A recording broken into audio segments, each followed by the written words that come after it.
Welcome to another episode of the Go Ape podcast. I'm Jon Randall. I'm Brandon Gehringer. Hello, Brandon. Hey, are you ready for Go Ape Podcast 2.0? What? It's different? Yeah, it's beginning right now. This is it. This is the start. Everybody's been waiting for it. Including us. Yep. Cowabunga. Cowabunga. Righteous. Bossa Nova. I don't know what that is. That's that button you always hit on the keyboard. Remember it made terrible music? The Casio. Yeah. Yeah. You were supposed to say Chevy Nova. It's not good. We're referencing what we're reviewing this week. Yep. If you came looking for Planet of the Apes, go to hell. We've got 34 episodes of that shit. Go back and listen. I know it does say Go Ape Podcast, but now we're going ape about other stuff. About different movie series. This week we start franchises. There you go. Yeah. That's better. This week we start Teenage Mutant Ninja Turtles movies. Right? Movies. Yep, that's correct. And we're starting with the 1990 film by New Line Cinema. Do you want to jump right into the movie, or do you want to put back on the bullshit in the front? Well, we talk about a little bit of both. Let's talk about Ninja Turtles first, okay. And then we'll talk about the movie, and then we'll bullshit. All right. I imagine your answer is going to be the same as mine. First exposure to the Ninja Turtles was cartoon. Of course, the cartoon. Okay, go ahead and explain. Just talk about your childhood with the Ninja Turtles. I remember. Of course, this is probably 1987 is when that cartoon I think came out. I don't know. Math. Once again, our facts are fast and loose on this podcast. Oh yeah. So we may have some new listeners now that it's Go Ape Podcast 2.0. I already know one person who's interested now that we're off Planet of the Apes. Okay, well, it's high octane. It's in your face. It's going to be extreme.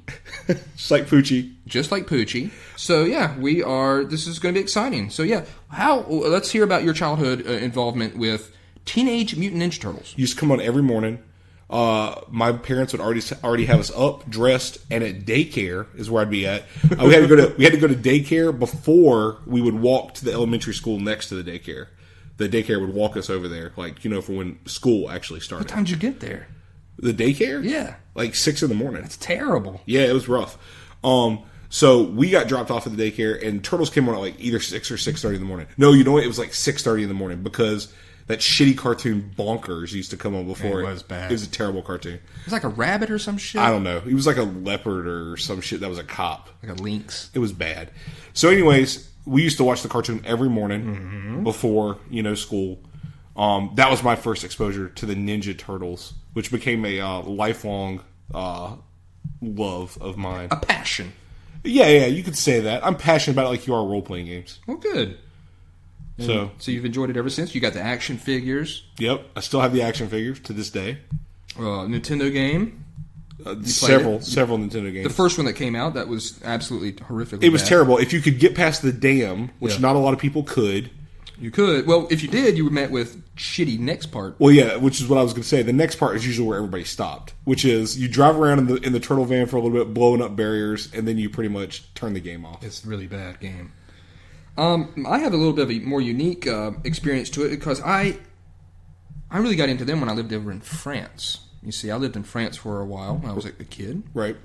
And so I didn't get to see it as much as everybody else. So what happened was a lot of people, they would record some of the video, like some of the, on VHS tapes. And, Burger King, I remember they had the VHS. Yep. You gave me one of those tapes. I gave you one of those. It's filth to me now. They gave me, they would bring them over for us. They'd go to Burger King, and people would come back from vacation or stuff back here in the States and bring it to us. And then it started coming on TV over there, and it was called, of course, Tortue Ninja, Turtle Ninjas. So that brings up an interesting question. Now, in England, because apparently they had a rampant nunchuck problem in England. Not a joke. Apparently they had a rampant problem with gangs having nunchucks. Didn't know that. They banned the cartoons from having nunchucks, and they changed the cartoon title to Teenage Mutant Hero Turtles. Okay. Which is what I was going to ask you. Did they do the same thing in France? They just called them Turtle Ninjas. Okay. Yeah. And you still saw the versions of the cartoons with the nunchucks. Yeah. Which, by the way, is why eventually they transitioned Michelangelo from ever using his in the cartoon to that stupid fucking grappling hook. I thought it was sausages. I thought he used a sausage. That's just the second movie. We'll get to that next week. Okay. But no, he started always using a grappling hook in the cartoons. Wow. And that was because they, that way it wouldn't be like banned and stuff in England. Wow. I did not know that. Yep. A whole bunch of gangs with nunchuckos running around. Yep. Okay, interesting. But and the action figures weren't, super accessible over there in France. And I remember one thing in particular was we went on vacation and there was a store that was closed, and I could see in the window that they had some action figures, and it drove me insane that I couldn't get them. And they were more expensive. Everything's more expensive.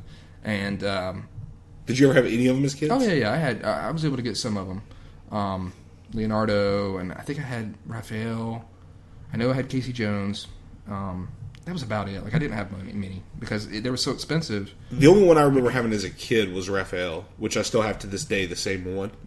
Mm-hmm.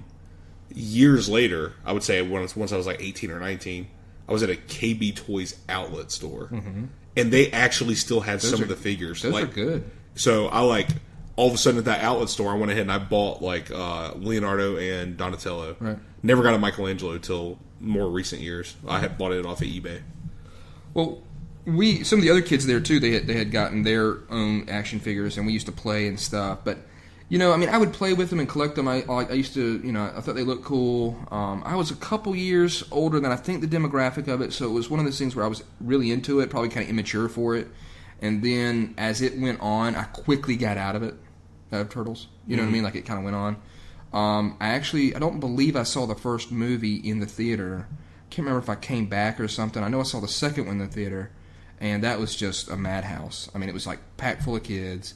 Everybody just talking and screaming and singing, I believe, a popular Vanilla Ice tune that is in the movie. Go Ninja, go Ninja, go. Yep, and of course we'll be talking about that next week as well.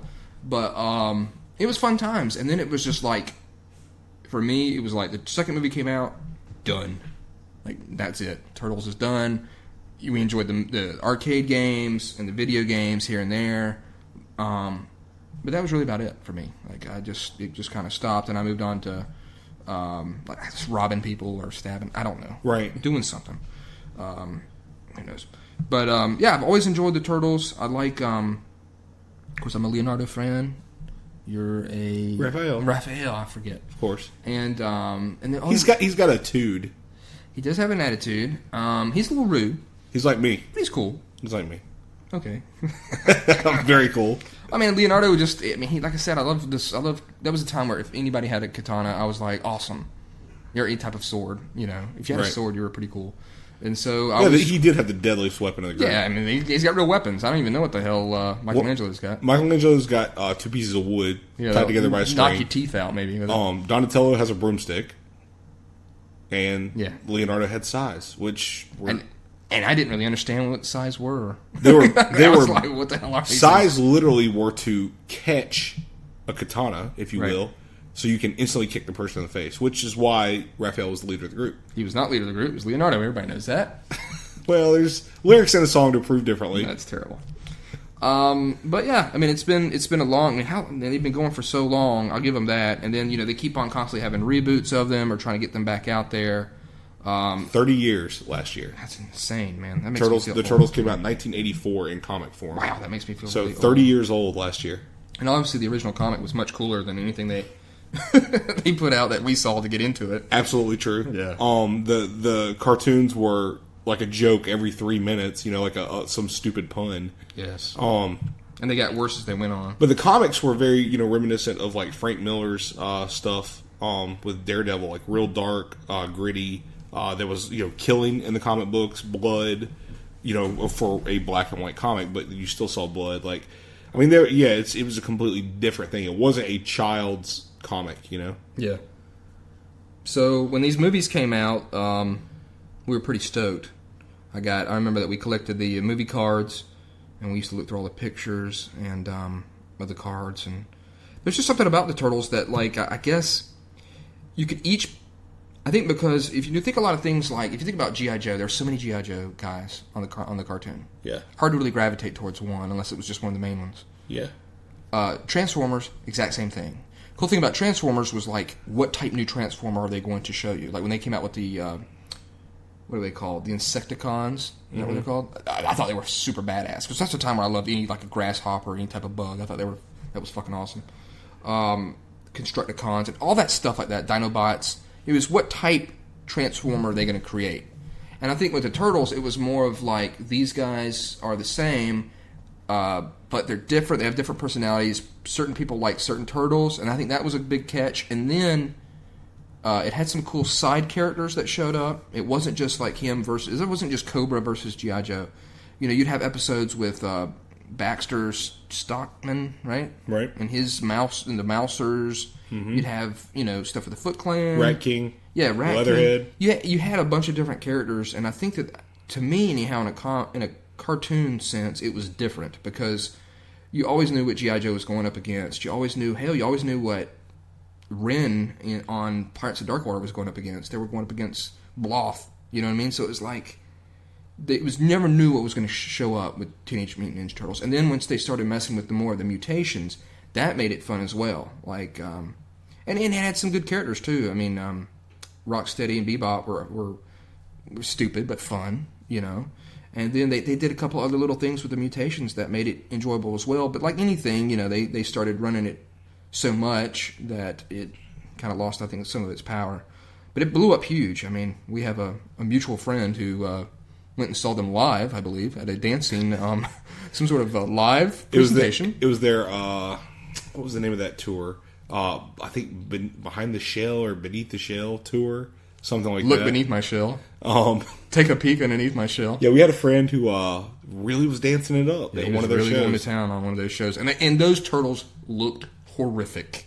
Really bad. Yeah, really bad turtles. Guys in suits dancing around, I playing believe guitars. I believe they're the same exact turtle suits that they used for the Turtles Christmas special. Terrible. Which, by the way, why are all Christmas specials awful? They don't need to make them ever.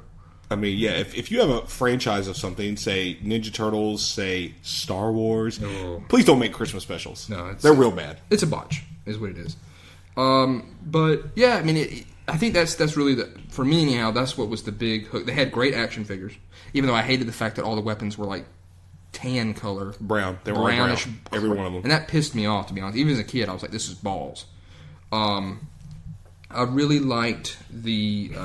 Like I said, the action figures were cool. And they started making like they always do, fucking taking a shit Michelangelo and like Farmer Michelangelo, Leonardo on a scooter, like Rappin' Raphael, Astronaut Leo, they were all terrible. All those stupid rock ones. paper scissors Donatello.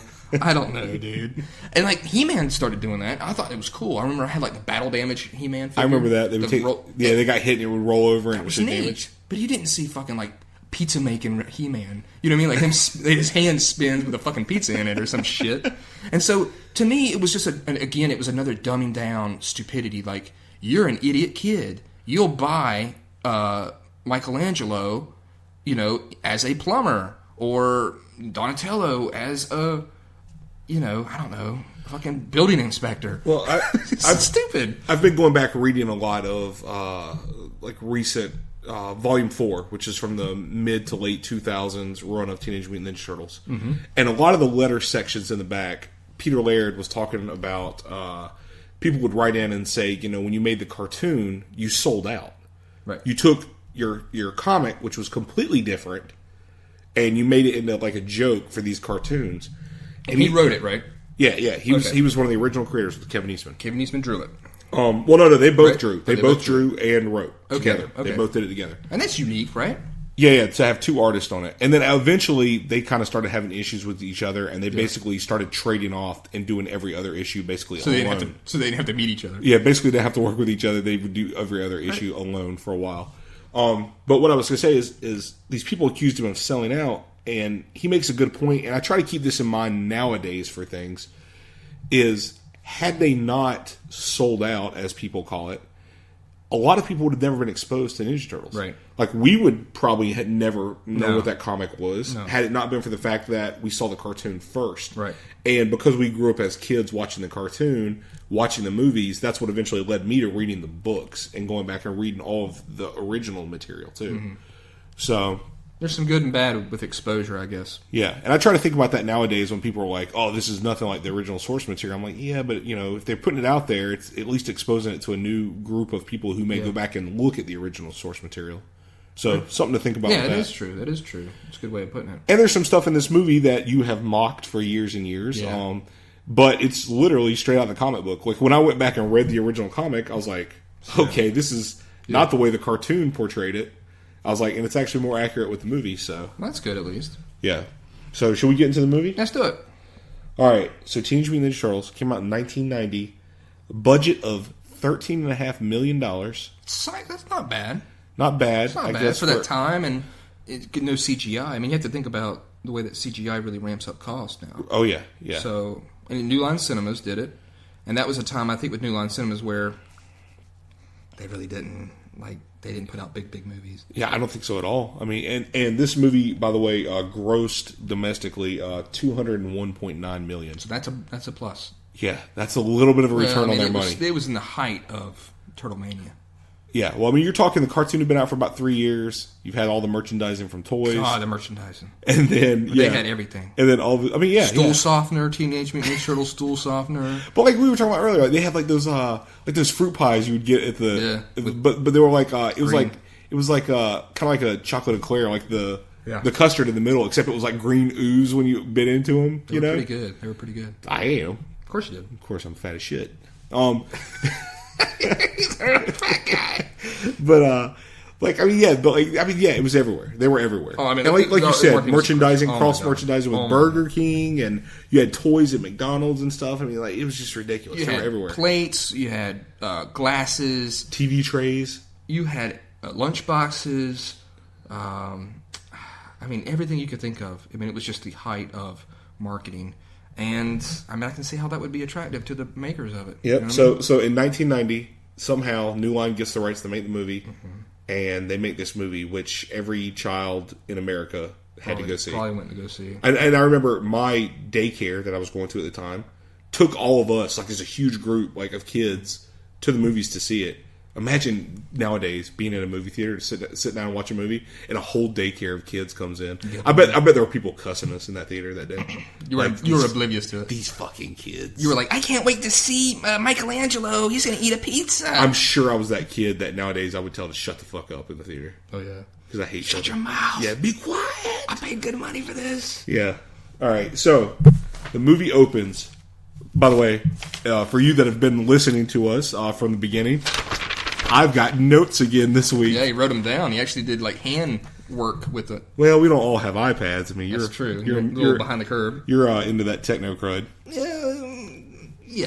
So I actually wrote notes this week. Not that I need to. I've seen this movie roughly 22 maximum times. So you're going to hold this episode, is what you're saying. You're going to be the linchpin. You're going to be really, really tight on this. Well, after a while, I got bored of writing. I did see that, and I really kind of stopped writing after a while. Well, but it was basically towards the end of the movie. Anyways, at that point. So the movie opens New York City.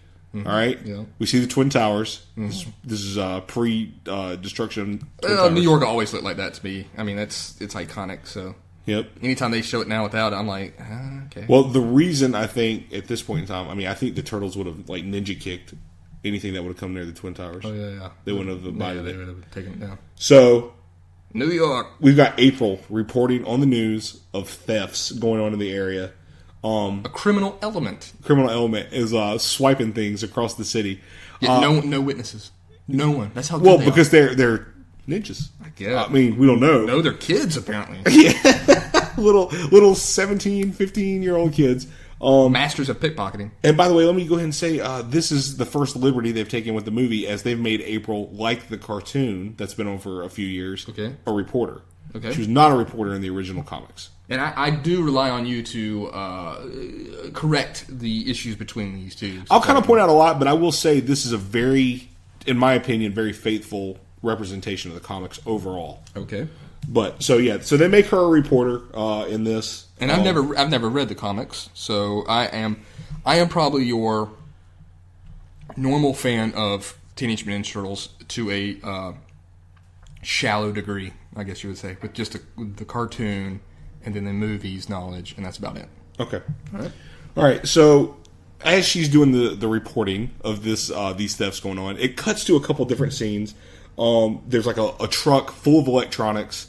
The guy's taking off like one little box over to a dude to sign for the package. Like, I got your package, Joe. Yeah, thanks a lot, He's like, sign for this. About a 10-second conversation. I mean, literally, I counted. Less than that. 10 seconds goes on, and all of a sudden, an entire like U-Haul sized box truck's just cleaned out. I know how. Oh, do tell. All the boxes in this movie are empty. of items. They weigh pretty much like air. Okay. And so you can quickly grab the bottom of the boxes, take all of them up, stacked up high. Right. And so they had several ninjas go in there and grab it, and they grabbed it from the bottom. Okay. And they didn't drop any of them. All right. That's extreme dexterity. They've got great dexterity. The next scene right after that is a woman on her balcony watching the news report. She turns around for a second to, I don't know, get a slice of pizza. Yeah. And all of a sudden, you just see this very deft, stealthy hands pick up what had to be a plastic television. It was made out of feathers. It was feathers. Lifts it up very quickly and gets down a fire escape to the ground level and just takes off running with this TV tucked under her arm. I don't understand why you've got to have ninjas. So you're stealing stuff all over the town, and you've got ninjas, but you don't want to be seen, right? Ninjas don't want to be seen. Correct. But in case you are seen, you can fight because you're ninjas, right? Well, I think we have two separate groups here that we'll find out later in the movie.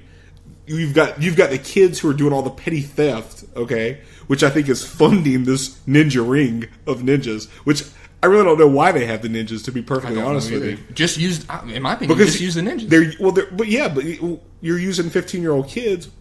That's their workforce grabbing everything. And we know how well 15-year-old kids are going to keep stuff secret. All right. So is this go along with the cartoon, the comic book? This ring of kids? No, it's just ninjas. Just the ninjas. Okay, just ninjas. Just use next time, Shredder. Just use ninjas. All right. So we've got April wrapping up her report in the studio. She says goodnight to the security guy. Mm-hmm. She's wearing a yellow trench coat, which again I think is a throwback to the cartoon for her yellow jumpsuit that April's only outfit. Of course, she's a reporter in New York City. The best TV market in the United States, highest paid place she could be, and she could only afford one outfit for the TV show. I guess so. So she's wearing a yellow trench coat. And you also see the factory that these kids are in. They show the factory that these kids are doing.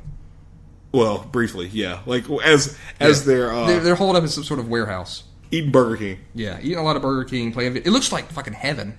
Well, we haven't got to that part yet, where they're all surfing through there yet. Okay, skateboarding through there.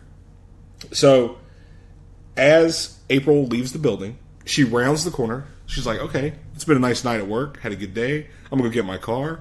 TV van being robbed in the parking lot. Yeah. Like they're taking cameras and all the equipment out of the van. They're not very stealthily this time. No, these are the worst of the not good. Of the group. So they quickly resort to, well, I guess we'll have to kill you because you've seen us. I guess they're going to kill her. Just beat her ass, man. They're like bad timing. And she's like, you're telling me. That's right. And then it's of course she starts trying to whoop ass with her purse. Doesn't work out so well. She does that. Yeah, she does that a couple times. And then what happens to her? She gets slapped, right? Knocked out. Quick KO to the head. Yeah, KO to the head. He like slaps her and knocks her out. I think he punches her. I don't know. She takes a hit to the head. She's out cold. She gets her ass kicked. Next thing we see, we hear something spinning through the air. Mm-hmm. We see a quick glimpse of a sigh thrown into a street lamp. The only street lamp, by the way, that's illuminated this parking lot. Yeah. That one goes out, you're in deep shit. Well, which is what happened to these guys. There's no ambient light in New York either. Yeah, there's no moon. No. Now, I heard tales of when you get caught between the moon and New York City. But Go Ape Podcast 2.0 is over, everyone. But that didn't happen here. It must have been a new moon because there was no moon that night. All right. Twilight reference. You're a jerk. Actually, that was really an astronomy reference. Okay. You see the new moon. There's no moon at all at night. I don't know anything about that. Exactly. Thank you. So the lights go out, and then the lights go out for these thugs. Yeah, as you hear a bunch of... Within seconds, you hear a bunch of scrambling around, punches, kicks. A few... Hi-yas! You hear a few of those, and then all of a sudden, you hear a police siren. And you see these dudes tied up on the ground as you see the police lights flashing and the guys are sitting on the ground. Who the fuck called these cops? Yeah, and these cops are fucking great cops. They showed right up within seconds. They were right around the corner. You know what happened? They must have been parked on the other side of the TV station. They heard the lamp get knocked out. Probably so. And they're like, let's cruise around the side with our lights on. Probably and see what's happening. I don't know who called these cops or where they came from. Well, I guess we're glad they did, but they didn't need them. They had some unknown assailants that took care of these guys. Vigilantes. Probably so. So, as April's sitting on the ground trying to figure out what the hell just happened, she looks around. She sees something on the ground. It's the sigh. that someone threw at the light.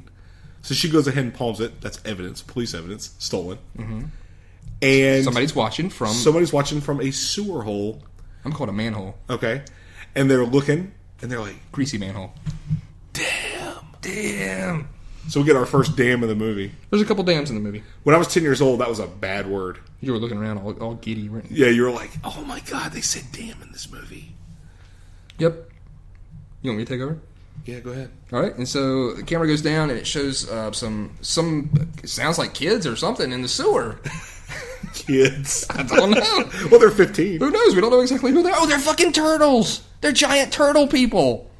Yeah, you're all over it. Yeah, the music kicks in, and that's when you see the... Fucking words fight your screen at the screen. Yeah, they come at you very high octane. Teenage Mutant Ninja Turtles. In your face. It's in your face. Yeah, so you're introduced to the turtles. Of course, you know who they were already. Of course you did. You know everything that's going on. Who's the first turtle that appears? Did you write it now? Donatello.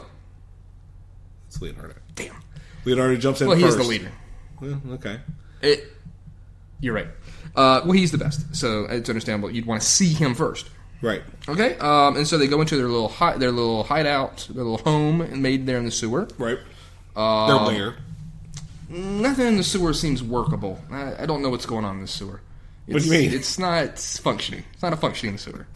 I don't see the... You'll see turds. I don't see turds. I don't see any type of... Flushing? I don't see anything going on in this. And it's very large. So what you're saying is this very large sewer is cleaner than you'd expect it to be. Well, it's dirty, but it's clean. It's very bright, too, at times. There's some light. It's better lit than the parking lot at Channel 3 News. I agree. And so you get to see Master Splinter. Yep. The turtles are there. And there's many times where these turtles are doing a lot of hijinks and shenanigans. Right. Okay? I don't want to break down each one of these scenes and the shenanigans that are achieved by these turtles. But I wrote down here many times, silliness is what I wrote. Now seeing it, of course, when I was a kid, I was probably like, this is great. And now I'm like, silly, this is trash. Silliness and sound effects. Yes, very. And I do not remember the comedic sound effects in the movie the first time I saw it. I guess I just was so focused on these nuts that I just didn't see it. You know, I didn't pay attention to the sound at all. But there's a lot of zoop, whoop, whoop, whoop, whoop, zip, whoop. Like, I mean, it's like a Roadrunner cartoon or something. Lord, that was terrible. That's what the movie is. No, the movie's not terrible. All right, we'll save your review. Well, I have not watched this movie in a very long time. I just watched it a few months ago. I haven't seen it probably in 40 years. I don't know how long it's been. Okay. So it seems like a very long time since I've seen it. I've not watched it in a long time. All right. And, of course, like I said, I've said this many times, I've aged like a fine wine, and I have got wisdom and knowledge on my side. You're distinguished now. I'm very distinguished. I'm sophisticated as well. I've got here, Master Splinter, blah, blah, blah. Because he rambles off some mumbo-jumbo to them, and if you they're half paying attention. It's about, he's talking about, as ninja, it's the art of being unseen. Because that was his first question. They come back over their first fight. Were you seen? That's what you hear. That was it was their first fight. So, well, we knocked out the light that completely shrouded them in darkness. Exactly. That's all they had to say. So they're like, no, we're good to go. Nobody could see. We couldn't even see. And I don't know can turtles see in the dark? I don't know. I don't know the answer to that. None of your comics have ever focused on that? I don't think so. That's a good question we need to ask. Or so maybe somebody knows. You know what? No, here it is. I got it for you. Okay. They were using their ninja senses. Okay, I'll go with that. Ninja senses. Kind of like Daredevil has senses. They've got senses, right? Kind of like we're using code names. Yeah, that's right. We're using code names now. All right, so they're having a scene. There's a little bit of blah blah blah. Blah blah blah from Shredder. From Splinter. And Michelangelo's ordering a pizza. He's so uninterested in what his sensei has to say. He's ordering a pizza. I'm saying this is disrespectful. Splinter's trying to talk to you guys, trying to give you words of wisdom. They probably obviously heard it all their lives. Right. And Raphael decides, you know what? Not only am I uninterested in this, I'm going out for a night of... Well, he's disgraced. Well, because he lost a Psy. Yeah, he says that too. I lost a Psy! But I can get it back. And he's like, don't... And Splinter's like, well, you lost it. Then it's gone. It's gone. And let's just take a brief moment here to talk about the voices of the Turtles. Overall, I think they did a good job with the people that they got to do. I very much like Michelangelo. I like Michelangelo. I like Donatello. Corey Feldman does Donatello. There's something unique about Corey Feldman's voice. It's already familiar to you. It is unique. You immediately hear it and know it when you hear it. So that is comforting in that character. My real two issues, I guess, Raphael, he's fine. He's a little bit too, like, how did you get like that and nobody else got that? Well, he's strong of a New York it's tough a guy. Dude, it's a dude straight out of Brooklyn doing his voice. Yeah. And it's a very strong accent compared to all the rest. It's very much like a caricature of a voice, but it's fine. It kind of goes with his persona, and as the movie goes on, it's okay. It works. Leonardo, he's got a little Weasley little voice, and he's a little bit pussyfooted a couple times in the movie. I don't know. He's like too sensitive, maybe. I don't know. It's okay. We'll go with that. He's got a sensitive voice. I don't know. Okay. I don't know what that means, but I'm just going to go with it. Sensitive voice. But overall, they did a good job. What was your thoughts on Splinter? It's fine. I mean, it sound kind of like the way it did on the cartoon to a degree. And Splinter is voiced by Kevin Clash, who went on to do the voice of Elmo. He was already working for Sesame Street, at this time. Yeah, he did a lot of voices, a lot of stuff. Oh yeah. Because Jim Henson did all the animatronic stuff, made the costumes, and Kevin Clash was basically the puppeteer and voice for Splinter. And now his career is ruined. And we don't need to talk about that. No, we don't. So after Raphael's disgraced, he decides he's got to go out for a night of intellectual stimulation. So he's straight to the movies. That's right. He sees a very popular movie from 1990, which was Critters. Critters. What a terrible film. What does he say when he's going out? He looks over at the movie poster. Where do they come up with this stuff? Yeah. And that's obviously some sort of joke about probably themselves. Most likely. There is a touchy moment where Dawn and Mike kind of talk waiting on the pizza. And Dawn and Mike kind of have like their own kind of friendship, since obviously Leo and I'll call him Leo every once in a while, and Raph. Acceptable. They have feuds throughout the movie. They butt heads. Just like the cartoon and everything else. And so Donatello and Michelangelo they play kind of second fiddle. Yeah, they're the two brothers that are kind of like, ugh, they're at it again. Yeah, and so they have a lot of talk amongst themselves, which is enjoyable. Right. But yeah, he's going to go see Critters, and an old lady gets her purse stolen right there in the middle of the street. Two guys run by. Mugging. They run by and snatch her purse. And Raphael throws a little trip their way. They both fall over. Mm-hmm. He instantly throws the purse back to a guy standing next to the woman who just got mugged. And he does a little motion to... He exposes himself in the trench coat, pointing to his thigh. And they're like, whoa, this guy's got a thigh. We don't mess with him. I know. Everybody knows what that is. So they quickly jump a wall into Central Park, I'm guessing. Probably so. And they're like, what the hell was that? And they're met by a figure with a bunch of hockey sticks, baseball bats, and of course us, of lovers of the cartoon, knew that it was Casey Jones. Yep. Now, I give them credit for this. Right off the bat, the movie hasn't even been on, 15 minutes? Yeah. And you're already seeing Casey Jones. And he's a character that was very current in the cartoon at the time. Yep, because he came around in the third season of the cartoon. And he looks pretty much just like the way he should look. And he looked just like how he pretty much did in the comics. So yeah, you were like, this... And that was a time where it was like, this is the way stuff's supposed to look. Now, this whole part that's taking place right here, with Raphael, Casey Jones, the thugs, stuff like that... This all comes from the Raphael miniseries, like one-shot comic, which they rolled into this, movie. Which is actually, this movie is actually several different comics. I would say from the first 10 comic books of the series, kind of melded together. Yeah, they just kind of took parts, kind of maybe mutated together. Go Ape Podcast 2.0 is over. I think it's going to happen many times. So they basically meld together several parts of the comics, of those first few comics, into this one film. But that's what this is taking place from right now. Casey Jones shows up, kicks their asses. Yep. Raphael's kind of like, he shows up as well, and they have a little vigilante fight. They got beef. That was a cough. Unprofessional. I'm going to go ahead and say, too, by the way, New York's got a real vigilante problem. Or is it a good thing? It's a problem. Like, you can't just have people running around your city kicking people's asses. Why can't you? I mean, in theory it's great, but... But they had this rampant crime. I guess. It was 1990. The city's much cleaner now. Well, you also find out later on that you've got a little bit of a corruption problem going on in the police department. We'll talk about that in a little while. So that's why they need these vigilantes. All right, so Raphael and Casey Jones decide to have a little bit of a fight. Mm-hmm. Casey Jones takes some bats to Raphael. Now, Raphael, by the way, let's talk about this. The reason he's able to walk around in, the middle of all these people, in the middle of, this street, is he is remember, mutant turtle. You need some water? Yeah, I do. Do you really? All right, we're gonna take a little pause here. All right, we're back. Yeah, Sorry, I almost died, but it's okay. a little bit of a coughing fit. Yeah. All right, so as I was saying before, I was rudely interrupted by your death. Yes. Your death rattles. Yes. Splinter. Casey Jones and Raphael have a little bit of a fight. Mm-hmm. I was talking about Raphael in a disguise. So he's a huge turtle in a trench coat and a hat. That's it. That's his disguise. The only thing I would say about this, it is New York. I don't know what that means. I mean, if you're going to be weird and out and about, it's probably going to be New York. They've probably seen it all. So, I guess because during the fight with Casey Jones, his hat gets knocked off. Mm-hmm. And only then does Casey Jones go, "What are you?" Like a punk. He says you're a punk. He goes, "I hate punkers." Punkers, whatever. Especially bald green ones with makeup. Casey Jones, he takes it all in stride.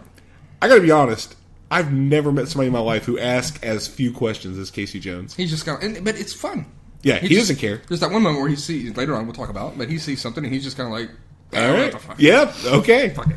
So they get into a little bit of a scruff. Raphael's killed in the fight.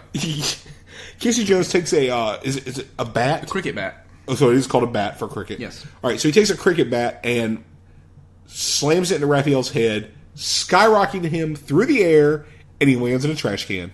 He was murdered. Cricket bats are very thick and heavy looking. But I don't know about skulls. I don't know about turtle skulls. We need to do mutant turtle skulls. That's true. It could be very, very hard. But no, what it was there was a lot of rubber on that mask. That's and it saved the person. It absorbed a lot of the shock. So he's knocked into a trash can and Casey Jones takes off. He's like, "See you later, freak," which Raphael doesn't take very well. No. And he gets his ass kicked, Raphael does. He does. Casey Jones takes it to him. Which, okay, he wasn't prepared for that, I guess, and he was by himself. And so he goes back and talks to Splinter, and there's a heart-to-heart talk. They have a little discussion about Raphael's anger, and how he deals with everything by himself versus his brothers who kind of talk to each other. Correct. And you have April. She starts talking to her boss about the mugging that she took, even though she doesn't call it that, and of course this ongoing crime wave. Along with her boss is his son, Danny. Now, Danny's wearing a Sid Vicious t-shirt. I only mention it because he only owns 2 t-shirts in the entire film. And they're both Sid Vicious t-shirts. They're both Sid Vicious. He has a real love of Sid Vicious. All right. So Danny shows up, and he gets a couple things from April. He decides to steal $20 that he sees laying in her apartment, while Charles, April's boss, is talking to her about how she's been mugged, how he needs to know about these things, how he should be on top of it. Which, by the way, I don't know how he found out, number one. Because I got to imagine this. He was at home asleep the night before when she was mugged. Really nobody knows except for the security guard at the station. He didn't call the news director to be like, one of the reporters was mugged last night. I'm a real bad security guard. It has to be her. I mean, but you know what I'm saying? The security guard's not going to tell what a terrible job he did. So I don't know how he even found out. I wasn't even thinking about that. The security guard's not calling him up like, "Yeah, listen, that job you hired me for, I'm real bad at it. Yeah, one of the reporters was mugged last night. She got her ass kicked. It was the middle of the night, real dark, New York City. I didn't walk her through her car at all." Oh well. And then it goes and it has April talking to the police chief about the Foot Clan, kind of interviewing him. Yep. And she's kind of busting his balls. Kind of busting his balls about it. Like, why aren't you checking out these stories? There are people in the community saying that this is just like something that happened in Japan. That's right. And I do like, in this movie, I will say that I do like the melding of like the Japanese lore and what's happened in Japan with this. I think it's a good little crossover of the two. And it brings it kind of like the sinister vibe, which I like. Okay. And if they could have even focused on more of that, I would have enjoyed it more. Shredder is watching this. And so are the Turtles. Everybody's watching this live report, which we should say. This is a live report on television. And Shredder's watching this with anywhere between 40 and 50 stolen TVs of numerous makes and models. Stacked on top of each other into a wall of televisions. Yeah. It's pretty impressive, actually. And he does like an Elvis and he throws, instead of a gun, shoot his TV out, he throws like a knife. A knife. That sticks into the television. He shreds the television. I think we can go ahead and say that. Shredded. It's shredded. Yeah. And Michelangelo is in love with the reporter at this point. He's kissing the TV at the turtle lair. He's very aroused by her. And many times she is being made out to be an extreme hottie, I guess you could say. Did you find her attractive in the film? She's not ugly. When I first saw it, I probably didn't think much about her. When I was a little kid, I did not think she was that attractive. I thought the April who replaces her in the second and third film I did not know at all. Was the more attractive April. As I've become an adult, I find the original April much more likable. Likable or attractive? Attractive. Okay. Yeah, she has a unique charm about her. She's got some nice legs. There's several times in the movie you see her legs. He's a leg man. I'm a leg man. All right. So Raphael is following April, and she goes into the subway. She really needs to stop traveling alone. Oh yeah, and because now we should say Shredder's put a hit out on her. Yeah, he's put a hit out on her. He doesn't that was the dagger. That was the dagger in the TV. He's like, find her, silence her. That was the message he had for her. Yep. So she goes into the subway in New York City. In New York City, the subway. Mm-hmm. How many people would you say were down in that subway? 0 people. Very realistic. No people. She's the only person who shows up down there. And so she's standing there. She just missed the train. Bad luck. I guess that's why. That's why there was nobody there. They all made the train, Brandon. You see? I gotcha. That's why. That's what happened. And she didn't get the train. So the train just took off. And she turns around, Foot Clan. All of them. Yep, they're all down there, and they're like, "You listen here." It's like I guess it's like a Japanese dude or something. Underneath the mask. Well, there was in the movie trailer. It was real bad. They obviously dubbed it over, and you had somebody say, "We have a message for you, Miss O'Neill." And he goes like this. He goes, "Hold hand out," like it has a message in it, like this. Hand, slap face. Yeah, he really got her good. So talk about what happened next. So she actually tries to fight off these dudes, which actually absolutely blew my mind. She pulls out the sai that was in her thing. That's why Raphael is following her. And they knock the sai out of her hand. She starts fighting with her purse, and you're thinking, of course, what's about to happen. You know that Raphael's about to come to her rescue. What the hell was she going to do with that sai? Honestly, the sai is pretty big. It's not made for her hands. Obviously, it's made for large turtle mutant hands. Correct? Yeah, I mean, like we talked about that. Like, neither of us are sai experts. Okay, unless you're talking about the guy who wrote Gangnam Style. Oh, you son of a bitch! Great, podcast 2.0 is over. Exactly. No, so it was a foolish maneuver on her part. I agree. It was very foolish, but luckily Raphael was there to save the day, and he kicks everybody's ass. Yeah, and of course, by the way, she's knocked out again at this point. Yeah, she's knocked out. Was it here that they didn't show the fight again, or did they show? No, they show the whole fight here. Okay. He runs in, double kicks a couple guys, knocks their asses out. I mean, he beats them real fast. He scoops her up, and as the subway train is just arriving that she needed to get on, yes, he runs to the end of the track, jumps down onto the tracks, and starts running with her. Right. So back into the sewer, back to their hideout. Except there's a problem. Why is it? What's that? There's one foot soldier. Oh, that's right. Who he didn't knock out. I guess he went like this, beat up all those guys, and then just went, He left that guy. That guy was playing. He was playing like he was dead or something. So that guy decides to follow them back to the lair. Pretty smart. It was subterfuge. Yeah, and it was clever on that guy's part. And so he gets to spy on all the turtles and Splinter. Yep, because they've taken April back to the lair. There's mixed reactions that she's now shown up. Correct. You're going to have to give that a minute. Usually mine, when it goes completely dead, you got to wait, give it, charge at least a couple percent. My iPad went dead. And then it'll be back up. Batteries are dead on my iPad.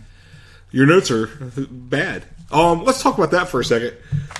Looks like these paper notes are looking pretty good. Ah, dang, my newfangled technology's... It's backfired on you. Yeah, it's really backfired on me.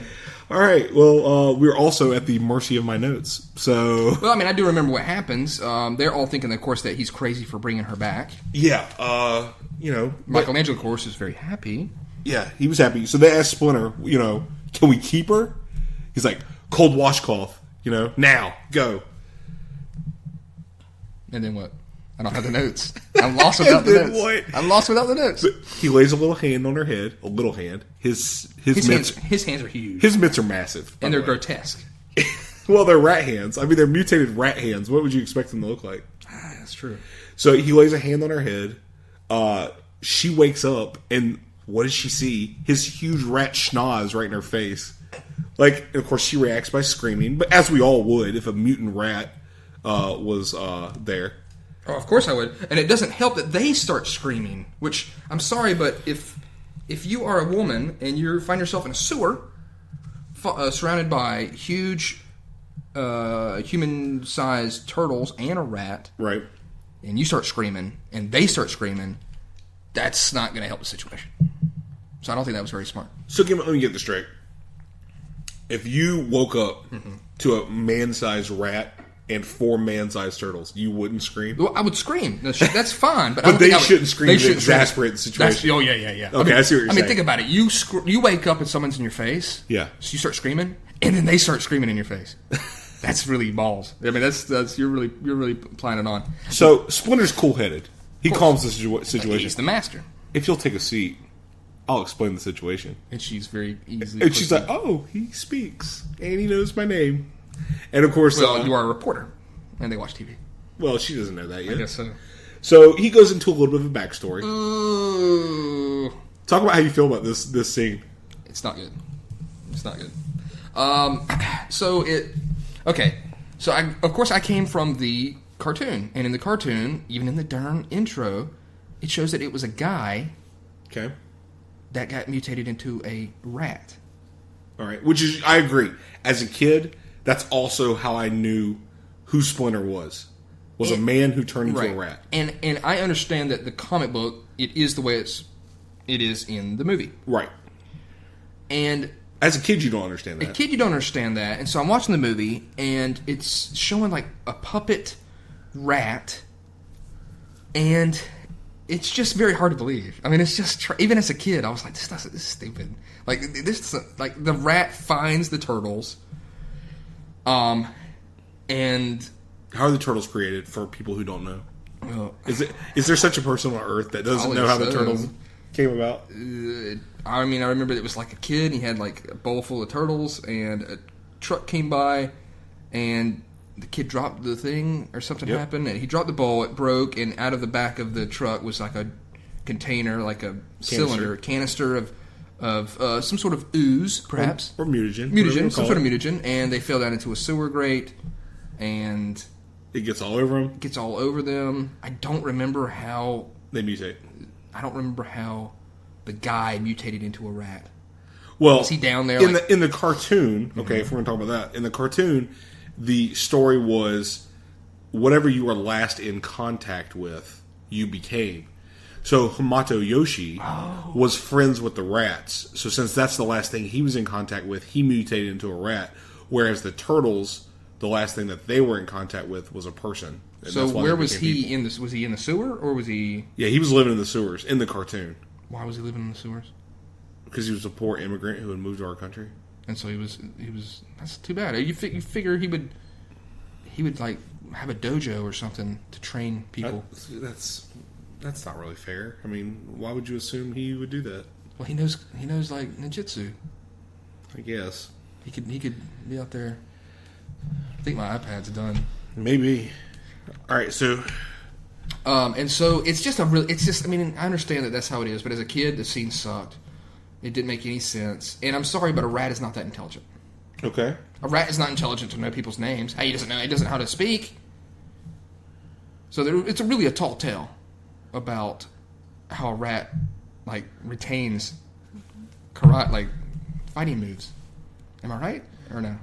Well, yeah, but we don't know that yet. That's a little bit later in a different flashback. Oh. All right, we've really gone astray without your notes. Well, you should have been taking better notes. I had to handwrite my shit. My technology is broken down. Well, and you've given me some sort of Jimmy connector there for my...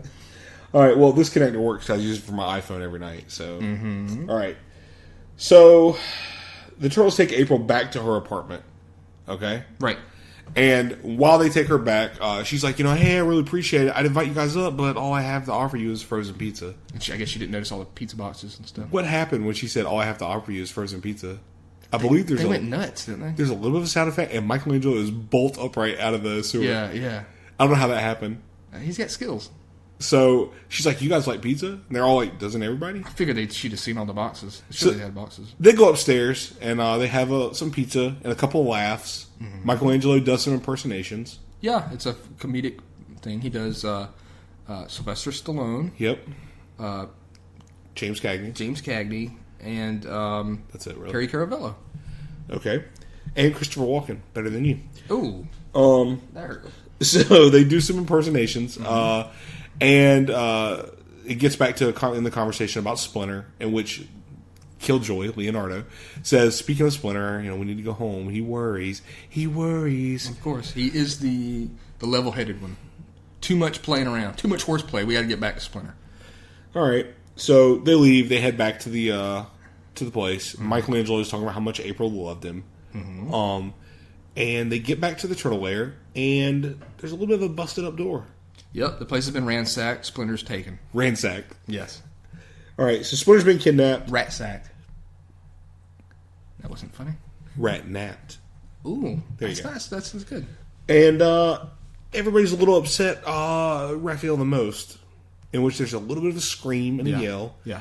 I guess the turtles, being 15-year-olds, keep in mind they are teenagers, don't know what to do, so they go back to April's place. Now April opens the door. Oh my god! And she's like, "Guys, what is it?"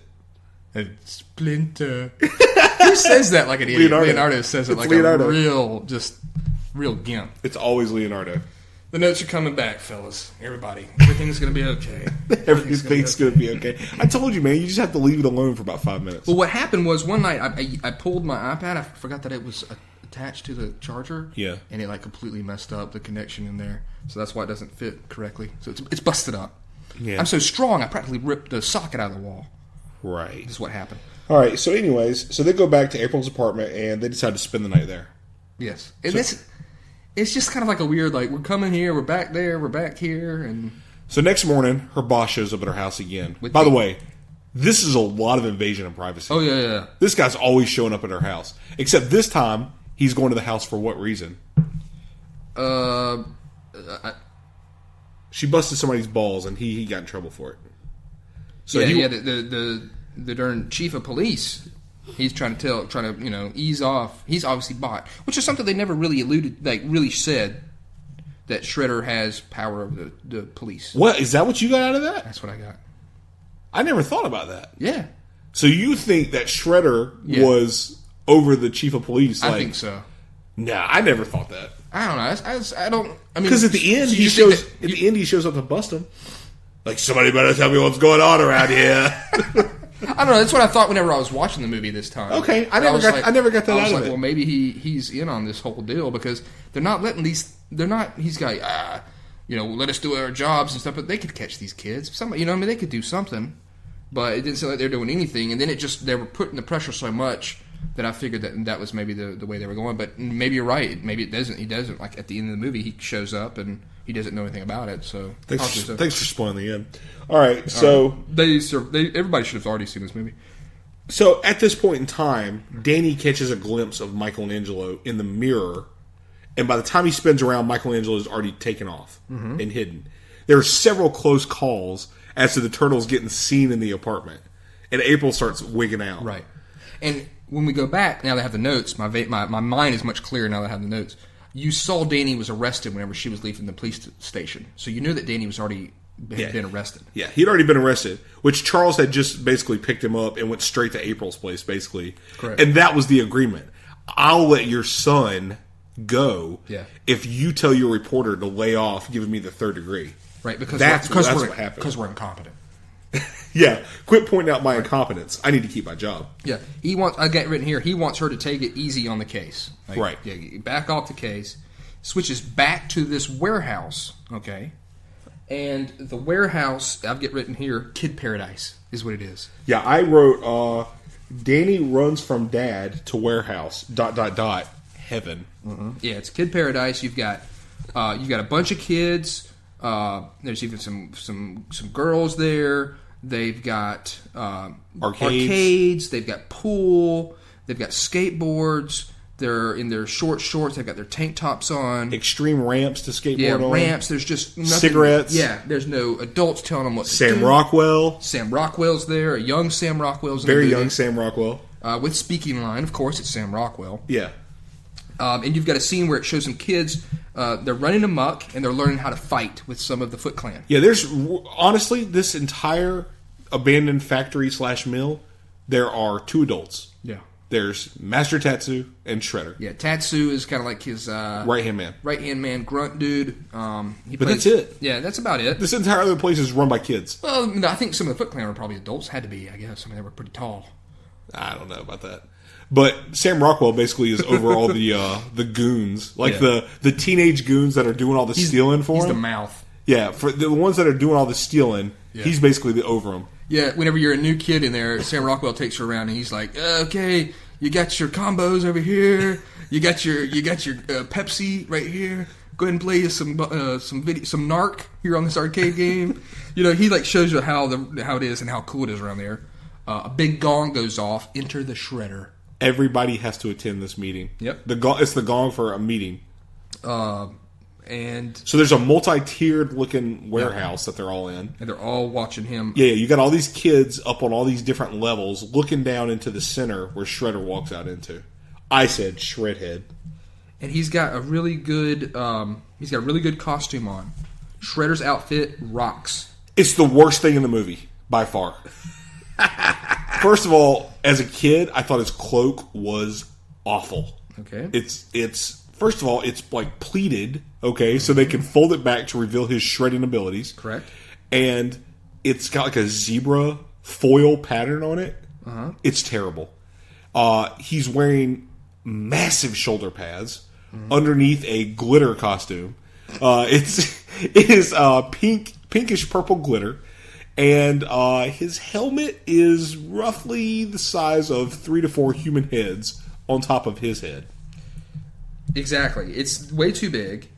And funny enough, there's a moment where Tetsuo, is that his name? Tatsu.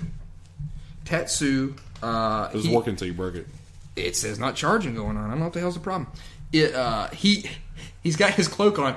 He walks up to Shredder and like removes his shoulders so you can see his shredding blades on his shoulders. Completely useless, those things. That's what I'm saying. Yeah, he folds the cloak back.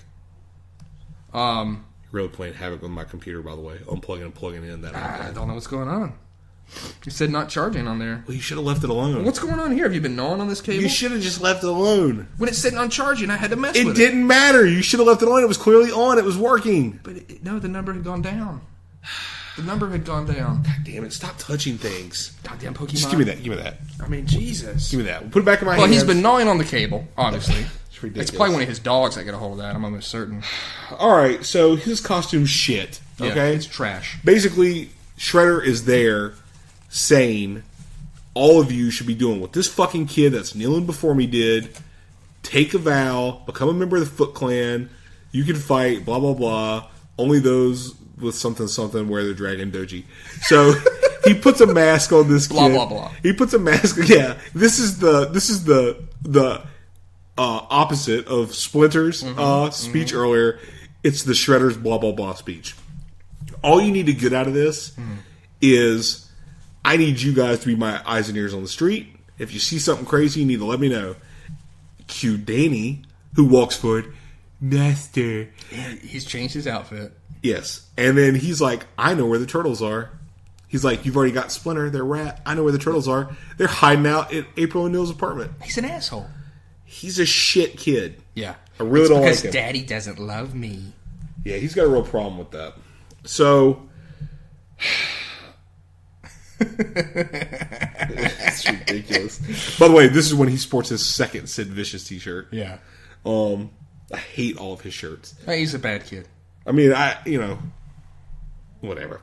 All right, so next thing we know, cuts back to April's apartment. Mm-hmm. Raph and Leo get into a little bit of an argument about we need to go find Splinter. Right. Where's he at? Right.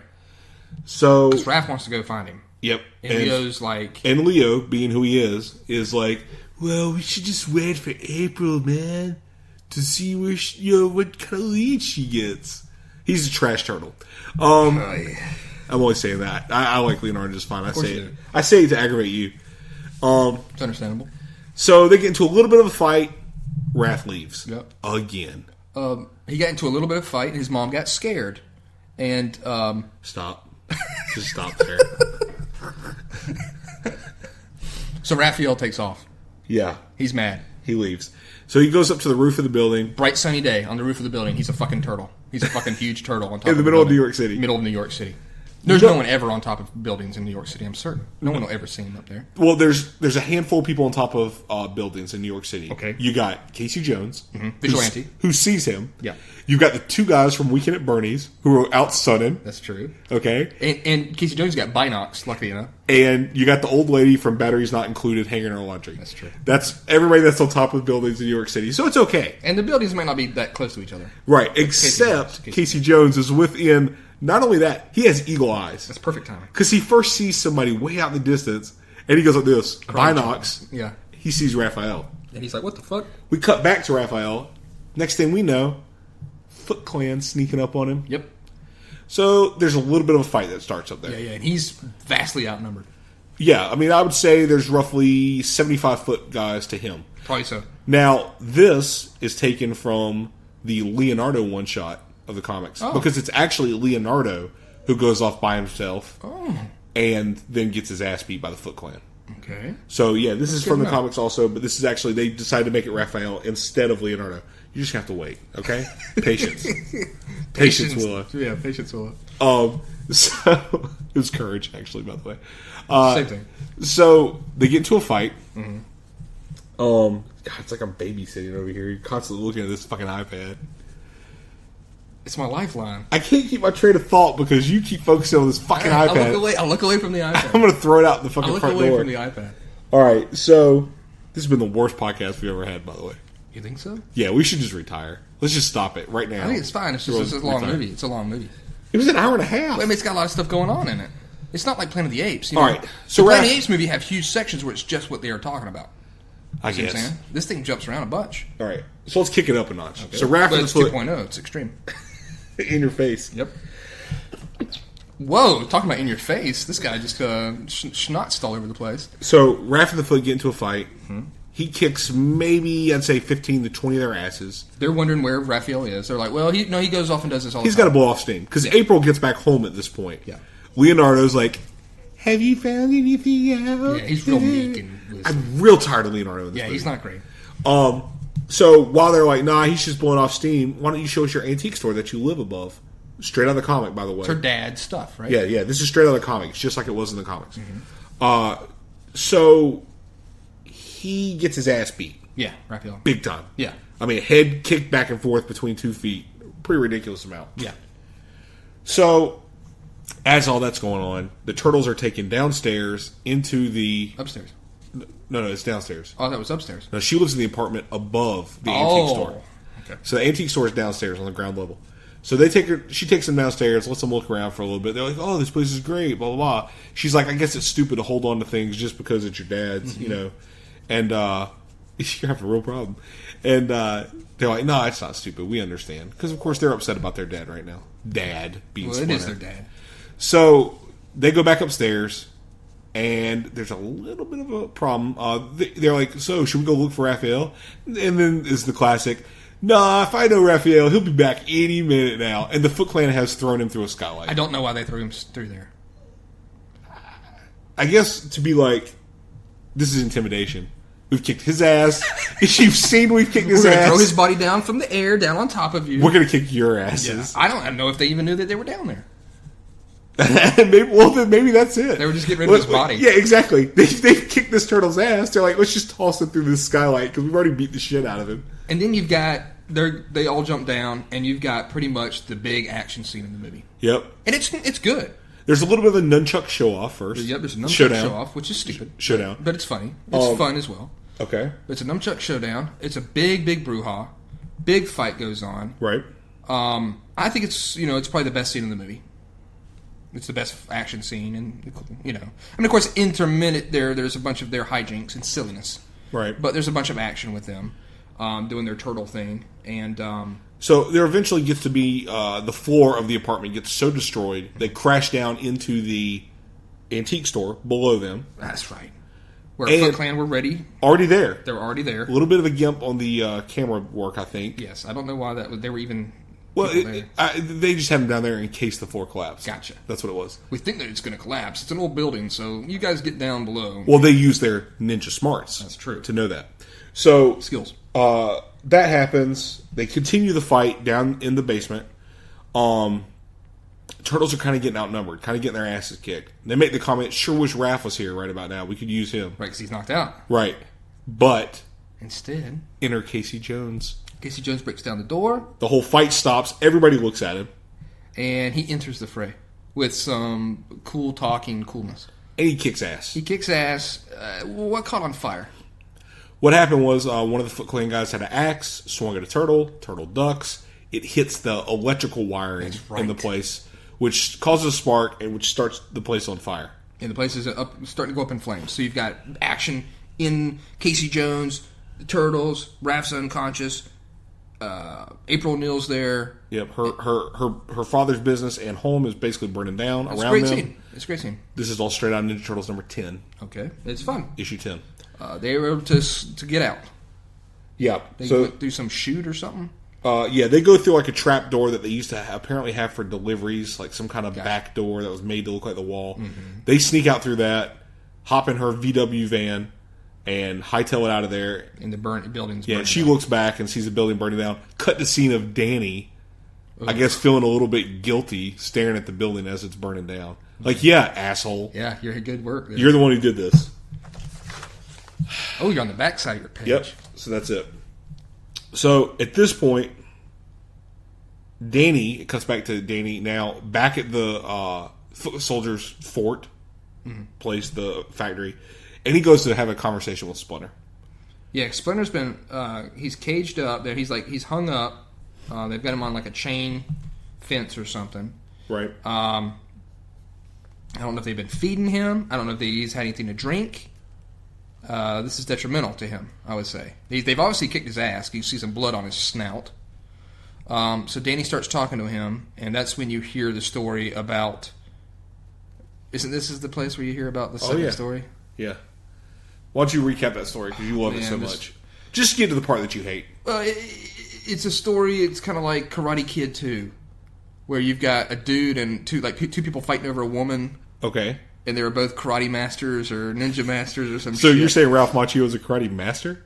No, I'm talking about... you're talking about Mr. Miyagi and Sato. Please know your Karate Kid too. That's Mr. Miyagi and Sato. This is the old man story. But Sato's nephew and Ralph Macchio fight over a girl too. That's true. It was fair. It was a fair assessment by me.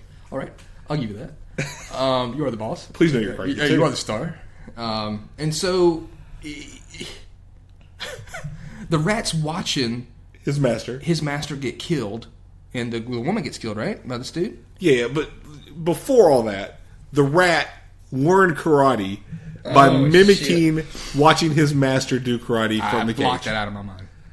So the rat is doing karate in the cage. Yeah, it's showing him do like the moves. As his master is doing it in real life. So if you were to learn karate or ninjutsu or something in front of your dogs, you might look over one time and see them doing the moves. It's preposterous, is what it is. In this ridiculous, if you think about it, premise of the show in general, they've now upped the ante to the truly absurd when it comes to normal humanity. By the way, this is straight out of comic book. And it's completely bogus. Except, here's what happened. Hamato Yoshi, okay, it did have a wife named Tang Sung, okay, who was there was a jealousy type thing, but instead of Oroku Saki, it was his brother, the Shredder's brother. Oh. Okay? Okay. So, Shredder's brother gets killed in the comic. Now, the whole mimicking, learning karate from the cage, that's in the comic. Which, honestly, if you think about it, is just as preposterous as everything else they that's created. what I'm saying. It is. That's all preposterous. Well, mutant turtles are preposterous. But I can take the kind of fantasy of the ooze and the radioactiveness of it, and the mystery of it, creating them. You like the mysticism. Yeah. But before that, you had what's in essence a real world, the real world we live in. Right. And a rat is learning karate. It's a very smart in rat. its cage. It's a very smart rat. Okay. If a scientist would have taken that same rat and put him in a maze, he would have been through the maze in no time. Yeah. It's back working. Now, I'm going to hand you this iPad, Brandon. When I hand you this iPad, I'd like you not to do anything except for open your fucking notes and don't do anything else on the iPad. Yes, sir. Is that clear? Yes, sir. Can we do that? Let's do that. Because if it goes off again, I'll throw it in the garbage. Well, it said something about... It's a garbage iPad. It said, do you trust this computer? You hit no to that. Why would I say no to that? Why would you hit yes to that? I don't trust your computer? I don't want you to trust my computer. I don't want any kind of linking between these two devices. Of course, I don't want to see all that. You got all kind of porn on this thing. No, you've got a bunch of porn on yours. I don't put porn on my laptop. It's on my desktop. It's all that paraplegic porn that you got. And people that can't move and people with stumps. That's terrible, man. That's what you like. Don't tell the world. So anyhow, where were we? What just happened? Stumps. Oh, okay. We were talking about stumps. A rat in a cage learning karate. That was a problem. Uh-huh. All right, so that's done. It's over. Okay? Okay. So... He kills the guy, knocks over the cage. Rat gets out, scars up his face. Yeah, jumps up to the guy who just killed his master and scars up his face. Correct. Cut back to the present with Danny. Danny says, "Whatever happened to this Oroku Saki?" Splinter says, "No one knows, but you wear the symbol on his head." It's not charging, dude. It Listen. says it right there, not charging. Just give it back to me. Just don't touch things. I hate life. Just don't touch things. And where's all my apps? I don't know, dude. You're a mistake of life. All right, so I've lost all my apps. you're probably better off. It was a lot of trash. So Does it say charging over there? no, but just leave it alone, okay? It's clearly working. It came back on. Okay. You keep derailing this show. This show sucks. Let's start all over. Going podcast 2.0 is a disaster. We've been building it up, hyping it up. How long are we on? This is 3 hours? It's like an hour and 11 minutes Are right you now. kidding me? We have blown this one. This is more like the old episodes, though. Well, yeah, the movies, the first ones we did were like an hour and a half long. We gotta hurry up, though. Okay. All right. So, fucking Danny, Splinter says, you wear a symbol on your head, on his little bandana. He takes the bandana off, throws the bandana on the ground. Okay? Mm-hmm. No, I fucked up. That hasn't happened yet. All right, look. We need to fast forward some of this shit. Okay, so the turtles are at the farm. We even said that they got to a farm yet. Don't worry about it. Keep going. People have already tuned out already. It's the worst episode ever. It's some hiccups. The Go Ape podcast 2.0. All right. Hopefully they're all laughing along with us. So... Next time I want your iPad charged next time we do this. I want it fully charged next time you come here. Oh my god. And stop gnawing on your cord. Faulty. Let's just call the show. It's just over. No, it's not good. All right, so they're staying at some house at farmhouse. Some farmhouse that April does. There's a big kind of sex thing with Casey and April. There's a bunch of sexual tension between the two of them. They hate each other, but they really like each other. Raphael's knocked out. He's in a tub. Leo is watching over him because he's his brother. More fun hijinks between Donatello and Michelangelo. Bonding between Casey Jones and Donatello. And they're able to get an old truck working. Raphael wakes up. They all start fighting out in the yard, sparring on one another. And they go have a little campfire where Splinter is able to astrally project himself into their fire as they meditate. And Because did he call out this Leo before that? He was like, Leonardo. He like does that, and he kind of wakes Leonardo up. He gets like cause he's out like meditating by a tree. He runs all in. He's like, guys, we got to go camp out, and we're going to see Splinter in this fire. Yeah. So, and Splinter does another blah blah moment. You guys, you've learned the lesson that you guys need to stay together, fight together, and kick ass together. And your family. Yeah. You're going to love their kick ass way of life. Pretty much is what you learn. All right. So that's that whole scene. They get in the truck and they head back. Yeah, so they're like, we got to go back to New York. We got to get Splinter. Yeah. So they head back. Yep. When they get back to their turtle lair under the ground, yep, they find Danny in the lair. Yeah, he's in a locker or something. He's hiding because he hears them, I guess, coming. Right. So he's like, I got to hide. So they find him, whatever, blah, blah, blah. And if he didn't want to be seen coming, he should have wore a camouflage condom. I hate you so much right now. All right. I hate your fucking iPad. I hate your poor kick-ass way of life. I hate okay, so Danny, they find Danny. And then what happens? I'm at a loss. Well, there's a little bit of a discussion on where they're going to spend the night. Right. Are they going to sleep down in the lair? Casey doesn't want to. He sleeps up in the truck. He's claustrophobic. That's right. Danny takes off in the middle of the night. Casey follows him. Yes. Leads him back to the warehouse. Yep. Leads him back to Splinter. Yep. Danny's talking to Splinter. Which is when we actually hear the backstory of Splinter and how Correct. he came to be. Now, at this point, Danny drops his headband, as I was saying earlier. Mm-hmm. Right as he drops it, the one person that you don't want to see dropping the headband is right behind him. Danny turns around, Shredder. Shredder's like, where have you been, kid? Yeah. He's like, nowhere. And then he looks down the ground, he sees that he's dropped the headband, knowing that he's basically a traitor. And he's like... He murders Danny. He obviously realizes that the turtles are back. Uh-huh. It's dead, dude. It died again. He realizes that the turtles are back, and then he says, kill the rat. And basically the Foot Clan is dispatched to go back to the turtle lair to go fuck them up. They go kill the rat, which should have taken you 30 seconds to walk back to where the rat is and stab him in the neck. You know what should have happened? Shredder should have fucking walked 6 feet over, taken those huge spikes that are coming out of his hand, and just jammed them into his neck. Yeah. Or straight to his heart. Possibly under the chin, up into the head. Up into the brain. He could have taken care of that in himself. And there's no one going towards Shredder. That's going to come back to bite him. Yeah, probably will. So, the foot soldiers are dispatched. Now, this is my favorite part. They get to the turtle's lair. Mm-hmm. They go in. The foot soldiers bust in, and quickly there's a lot of steam released. Yeah. They release a bunch of steam. The turtles do. Why'd you say that was? It was budget reasons. It was a budget lack of budget fight. So in order not to choreograph a fight, you think they released a bunch of steam, but then they do a fight right after that. And then there's a lot of movement again. Yeah, a lot of hi-yas. And then all of a sudden the steam clears and everybody's ass is kicked. Turtles are all standing there. Yep. Raphael's like, man, I do hope there's more of those. Joe Dirt runs in and says, "Did you kick their asses?" And then there is more that show up. And a lot more. There's a big enough fight. So it really wasn't a budget thing, but I guess they were like, you know what, we'll just do one of these here and get rid of some of these guys. Simultaneous to this, okay? By the way, we are at the end of my notes. Wow, really? So, yeah. Well, because this is pretty much all big fight scene in the end. Sure. Simultaneous to this, we're just going to throw these notes away. So now we're both like this. They're garbage. My notes have failed. Your iPad's failed. We're going on pure love of the movie. Seat of the pants. So...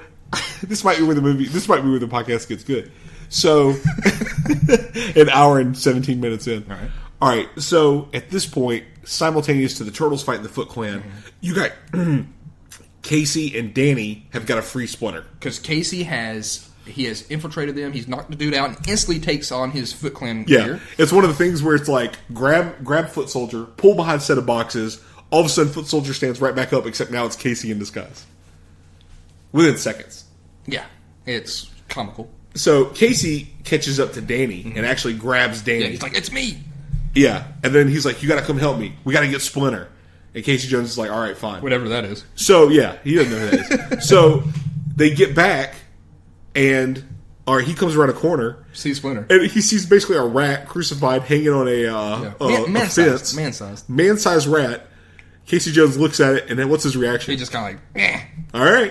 He just shrugs. He's like, okay, I've had a hell of a day. Where are the keys? So he goes, unlock Splinter. They help him down. They start to head out. What happens on the way out? At this point, the turtles are fighting, and it kind of spills out onto the road, right? Okay. And then a lot of the people are leaving too. You know, they're leaving the warehouse. Fun time. So they're leaving. Everybody's leaving. There's a fight out in the street. It kind of goes up like the the ladder system on the side of an apartment building. Whatever the hell that's called. Fire escape. Fire escape. It kind of goes up there on top of a building. All the kids are down at the bottom watching up above. They've got Splinter, in between the two of them because he needs help. He's had his ass kicked, understandably. And then, so they're going. The turtles are fighting up on top of the building. Splinter stealthily disappears away from everybody, so Splinter's out of the picture. He didn't need help all that time to be carried. Didn't need help. They're fighting up there. When they get up there, Shredder's on top of the building. He knew they were going to go up there. In full glitter garb. Yeah, he's in full glitter garb. It's a garbage costume. Let's go ahead and say It's that. terrible. It's not very It's good. the worst one in the movie, and we're talking about seams you can see around the turtles' necks for the entire film. Yeah, not But good. Shredder's costume is the worst. Each of the turtles go at him one at a time. Each one of them gets their ass kicked. Leo gets his ass kicked worse than anybody, it seems. Every time he fights, it's extreme incompetence out of Leonardo. Because it's just a sidestep and then a hit to the back, and Leonardo's down. And so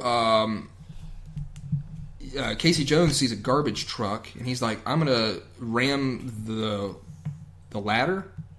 Or something. The fire He's trying to escape. knock dudes Because off. more foot soldiers are climbing up the fire He's escape. trying to knock them off. Yeah, so he's like, I'm going to grab this truck, I'm going to back into the fire escape and knock them back down. Right. So that was his plan. And then, so more fighting against against Shredder. And once you think that they're all, and there's a moment where they're all in a powwow together, like a little, all got their heads down, and Shredder's just kind of aimlessly walking around. You can see in the background. Well, because he's very cocky. He's like, I just let them. He's work like, this go stuff. ahead and formulate your little plan. Yeah. I'll kick your ass. I'll kick your asses. They try again, get their asses kicked again, and right when you think they're about, I think Leonardo that's on the ground about to be killed. Yes. Well, what happens is they get their asses kicked again, and they're like, this guy obviously knows where Splinter is. So they've now fought him twice, right. Shredder, and he's beat him both times. And he kill. goads them into. He says, "Oh, the rat." He goes, he has a name. Right. Had a name. So Leonardo gets mad, charges over Thinking to they him, killed him, thinking that Splinter had been killed.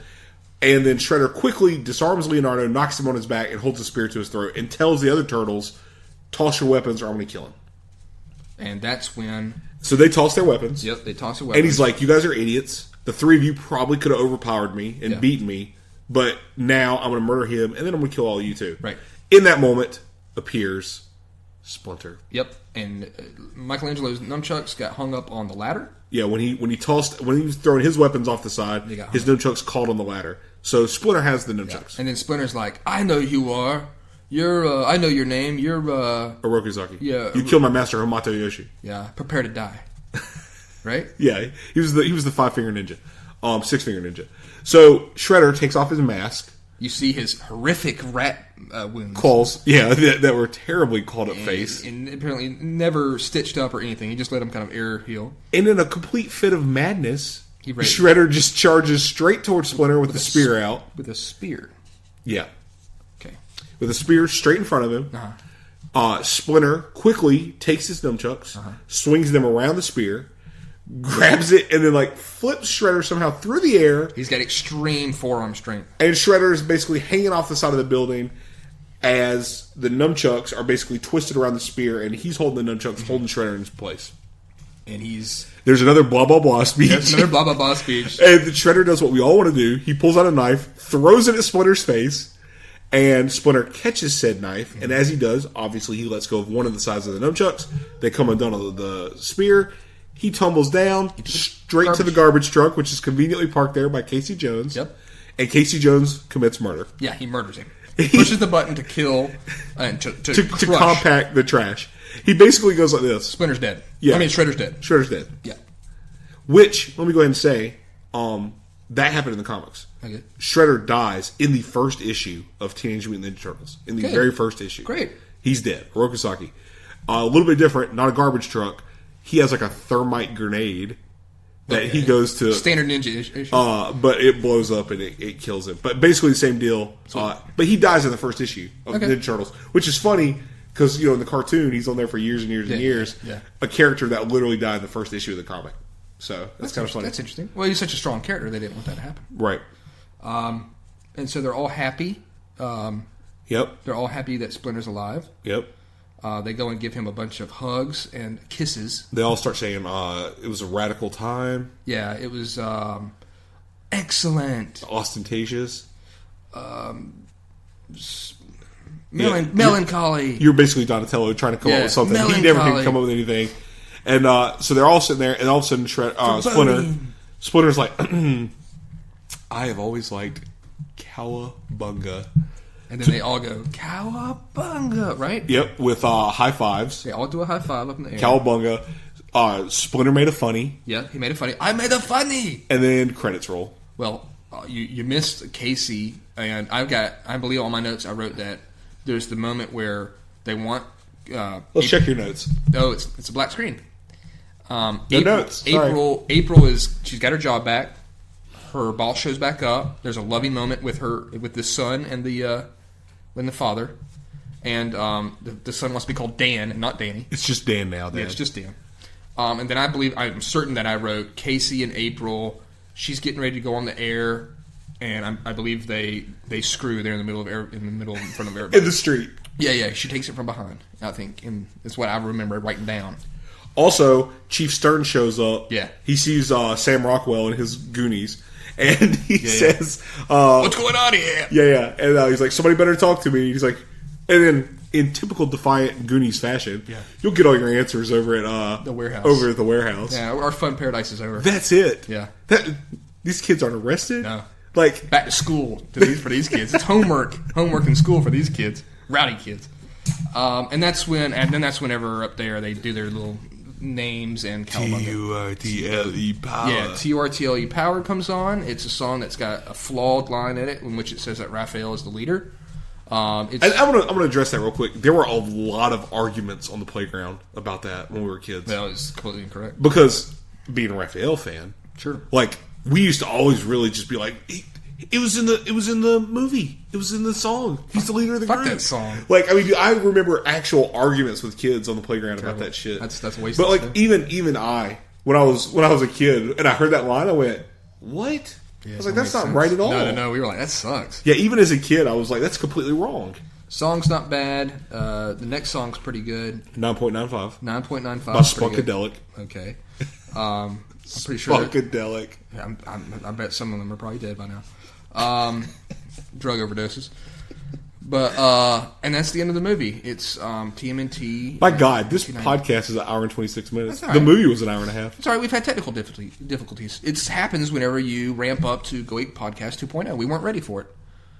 My iPad, it was so high energy and so extreme. The battery just completely got out of it because it was so. I knocked down the screen brightness. I turned it into airplane mode. Couldn't help it. Go Ape Podcast 2.0 is too extreme. So what you're saying is we cancel the podcast? No more podcasts. No, we're used to it now. Now we know. Now we know. And no one's half the battle. That's correct. So what do you think? TMNT. Jesus, that's dumb. So what do you think about this movie, Jonathan? I still like the movie. It's definitely got stuff in it that I don't care for. I also believe that the flashback scenes with baby puppet turtles. Yeah, they're all puppets. Are they stop animation? Was it stop animation? No, they're puppets. You think it was puppets? Yes. All right. So the baby puppet turtles, or regular rat puppet, those scenes are abysmally bad. Well, they're bad. We like puppets and stuff like that, but when you're showing me an animal that I know, and you show it to me in such a poor fashion that it looks like it's on fucking Fraggle Rock, you know what I mean? I'm like, so making a Fraggle Rock movie. I know that. All right. So those parts are bad. Like I said, ever since I was a kid, I've hated everything about Shredder's costume, with the exception of the blades that are on him. I think his costume looks bad. They look like good cutting blades. Especially the cape. The cape is terrible. But overall, I still like the movie. No, let's strike that. Overall, I love the movie. Ooh. As I've said, it is the Ninja Turtle movie I always wanted. Mm-hmm. You know what I'm saying? Like, when I watched the new one and was disappointed in it, I was like, why am I disappointed? I love it. I was like, I got the movie I wanted right. in 1990. Like, and even more so now that I've read the comics, and because there are so many things in it out of those first 10 issues of the comic books, mm-hmm. because there's so many things tied into that movie, I like it even more because of that. Mm-hmm. You know, because it's got so many things in it. But there are, it's rough seeing dudes in big rubber costumes. compared to the way we see things now. That's what they had to do. But I don't think they look terrible. I like them. I do remember in a book I read on the Henson Company, Jim Henson didn't want to do the movie because he was like, "Well, I don't want us to be associated with something that's violent." Yeah. But Brian Henson was like, "Nah, Dad, we need to do this. Like, it's big money. Yeah, this is going to be a big deal. Like, we need to be a part of this, and we need to be on board with this." And of course, it turned out the best for everybody. It was a huge thing for the Henson Company too to get that. But it was definitely. I do remember reading a thing about Jim Henson being like, "I don't know about this. Like, I don't know if we should do it." So. It's a violent movie for kids, I guess. It doesn't show anybody dying or anything. I am more interested in your thoughts of what you thought of the movie after you've now seen it again for the first time in many years. Man, it's been a long time. I mean, it's easily been maybe 15 years. I don't know. All right. I remember the knowledge of the movie, it being like a darker movie. You know what I mean? Like a darker vision of the Turtles. You know, compared to the way they are in the cartoon. And I agree. I think it still holds up. Most of the comedy is pretty much bad. I mean, they do reference moonlighting at one point, so that's a bad thing. I mean, most people nowadays have no clue what moonlighting was. Moonlighting, by the way, was a show where Bruce Willis was a private eye, and he had some problems with Sybil Shepherd. Which no one knows who Sybil Shepherd is, and nor should they. Nobody knows who Sybil Shepherd is. She is garbage and always has been. All right. So I think a lot of the humor is very juvenile. Obviously, it's for kids, so that's fine. I do enjoy the movie. I think it obviously is the best Turtle movie that I've seen so far. I'm got my fingers crossed about this new one that they just made. Turtles 3? No, the Michael Bay produced one.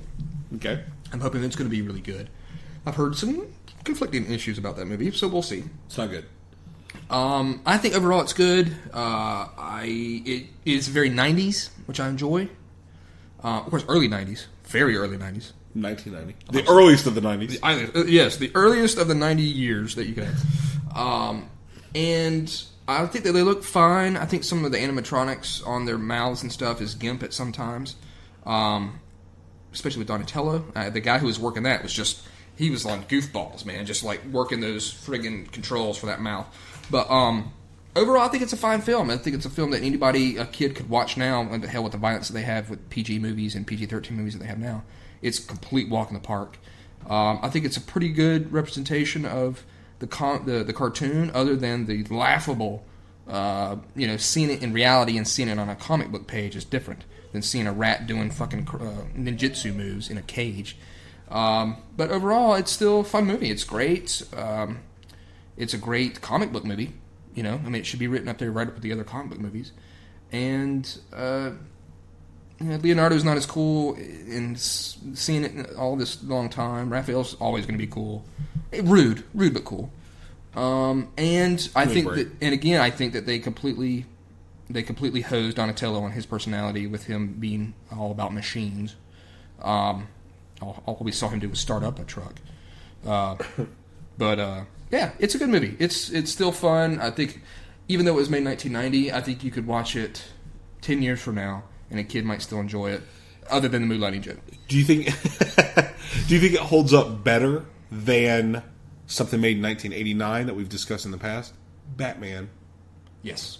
So you think it holds up as a better film than Batman? Yes. I do think it holds up better than Batman. Because the problem with the thing with Batman is that its course for a lot of people went up with some of the movies. It went down with many of them, but it went back up with the newest ones with Christian Bale. I do not think that they're fantastic, but I think that it's something that you can work with, that people know, and you can get what you want out of it that you enjoy. But yeah, the first Batman's just got some real wonkiness, and of course I'm certain we're going to do the Batman movies. Probably, yeah. That's going to be brutal. That's going to be really brutal. We'll have our shit done better by then. I'll have my iPad charged up pretty well. I have no clue what happened. I mean, it just zapped. I don't know if maybe it's the moon, and I don't know. It just completely zapped my iPad. Maybe ninjas stole the power. Could be. But yeah, there it is. TMNT, 1990. Fun movie still. Jokes are not funny if you're over a certain age. And if you get the moonlighting joke like I do, it's kind of painful. But as much as we hate moonlighting, it gave us one thing. Right. it gave us the start of his acting career, which launched him into Die Hard. That's good. He would not have been in Die Hard had it not been for the fact he was on Moonlighting. I don't think that there's anything in the movie that is atrocious other than the disbelieving of the little rat. That's it. So, like, other than that, it kind of, from the beginning to end, it kind of keeps its pace, does its own thing. There is kind of some samey with back and forth between the sewer busted up in April's place. I think it could have had, like, it was enjoyable kind of when they went to the farmhouse. When they went to the farmhouse, I thought that was enjoyable. And by the way, when they go to the farmhouse in the comics, they're gone for months from the city. that makes sense to me. Like months, they were regrouping up there. Well, that makes sense too. So, and it's like 3 days in the movie that they're there. It's going to be probably more than likely, in all reality, it's going to be the best turtle movie that we're going to be talking about. You are absolutely right on that. That is 100% true. So, with the exception of maybe Vanilla Ice and 2 is awesome. The cartoon from or the animated movie from 2009, I think it was. It's okay. That one's okay. Yeah. But of the live action films, oh yeah, this is the best. I just wish that I could take the Vanilla Ice scene and put it in this movie. That would be a complete film. Okay, that's the way to go. We'll see. We'll see how you feel next week. We'll see how you feel next week. If there is going to be a next week. Like 0 downloads, and we just call it quits. The place that we host is like, we're going to have to shut you guys down. We've had too many complaints. We heard Go Ape 2.0. They wouldn't get too many complaints. Well, you never get the complaints to them. Their customer service is poor at best. It's pretty poor. Poor at best. So there it is. That's Go Ape Podcast 2.0. Do we have any bullshit on the back end to talk about? My God, do we need more? Well, what's the time? Hour 35 minutes. I don't know. I don't have much going on. Do you? No, nothing really. Your sister will be disappointed. She has to really filter through. Well, maybe she'll listen to the whole podcast now that it's about Ninja Turtles. But she likes Ninja Turtles, does she? Well, I don't know, but she probably likes it more than Planet of the Apes. Because she's seen this movie. That was always her thing. She's like, well, I don't watch the TV shows, so I'm not going to listen to that part. I'm like, well, that's what we're talking about. Yeah. You don't have to watch it. Well, and I'll just go ahead and preface this and say that I think all these movies could be better. Preface. Is that what I said? Yes. It's late. Preface. It's late. Preface. It's late, dude. How do you know? You don't have an iPad. You got your clock right over here. It's got the right time, probably. That sucks. It's way too late. They all could use another turtle, possibly a female turtle. That's all I'll say. All these movies. So this movie would have been better served with a little bit of Milo action. Milo. Venus. We're fans. So what? You got anything? No, I don't. I hate you for that. My dog wants out of the bedroom. I don't know. I want to see what's going on with my iPad. It's been taken. Dead, it's confiscated. Well, here, go ahead. None of the apps work. Hit the button that's not going to turn anything on. My apps are they were blank. I don't know what that's about. I've never seen that before, so that's scary. You didn't have anything good on there anyway. It's probably going to end up in the trash at the end of the night. It should. It'll be in the trash. It's a garbage iPad. I'll get a new one. See how that works? Yeah. Good luck with that. I don't have anything to really rant about. I've been sick. Okay. Sinuses here in the South. Yeah. That's the problem, is the goddamn pollen, man. No, the problem is it fucking 80 degrees one day, 30 degrees the next day. I don't Back know. up to fucking 80 degrees the next day. For me, it's just the damn pollen in the air is what's killing me. Yeah, it's these damn plants, these trees that smell like fish. Oh, she's busted out. Oh, she's busted out. She's a little ex-con. So yeah, it's this fucking weather. It's these damn plants, and the wife has been completely sick. I've been sick. That's why I had my coughing fit. So yeah, that's what's been going on with me. Other than that, jack squat. All right. I'm watching the 100 it's on the CW. It's on Netflix. Right. Pretty good show. I highly recommend people check it out. And I recommend people check out The Unbreakable Kimmy Schmidt. Pretty good. We just watched an episode of it. Which is Tina Fey's new show. It's only on Netflix. It's very funny. Yep. It's enjoyable. I enjoyed it. Good laughs in it. It did remind me a lot of 30 Rock humor. And the best part of it is because she was, and you find out this in the first episode, so I'm not spoiling anything. She was locked up for 15 years. There's a lot of humor from like late 90s, early 2000s, like a lot of jokes to stuff that goes back to then. So that's which is fun. very funny. That's fun. So yeah, check that out. You can do. Are we picking a normal song like normal? Yeah, I think so. And it's my turn. Sure. I have no clue what I'm going to pick. You're going to pick TRT LA Power. I will not. Okay. Well then, just so you know, if you don't pick that, I'm not picking Go Ninja, Go Ninja, Go next week. You've got to. Well, see, exactly. Well, you're going to do a new intro with Go Ninja, Go Ninja, Go. I'm not doing it. No. We're using the same Ninja Turtle intro for every show for Ninja Turtles. Okay, for this episode we'll do Turtle Power. Okay. For the next episode you do Go Ninja, Go. I'll consider it. All right, so Turtle Power's coming in. You've already said it. It's been picked. Damn. I'm Abe Randall on Twitter. I'm Savage GM. I apologize for all the people. This was a bad show. It's not a bad show. All right, it's Go Ape Podcast on Twitter. Yep. And Go Ape. Go Ape. Go Ape. Then the heroes born. In this day and age, who can ask for more? The crime wave is high, with buggings mysterious. All police and detectives are furious, because they can't find the source of this lethally evil force. This is serious, so give me a quarter. I was a witness, get me a reporter. Call April O'Neil, and on this case, hey, you better hurry up, there's no time to wait. We need help like quick on the double. Have pity on the city, man, it's in trouble. We need heroes like the Lone Ranger when Tonto came pronto, when there was danger.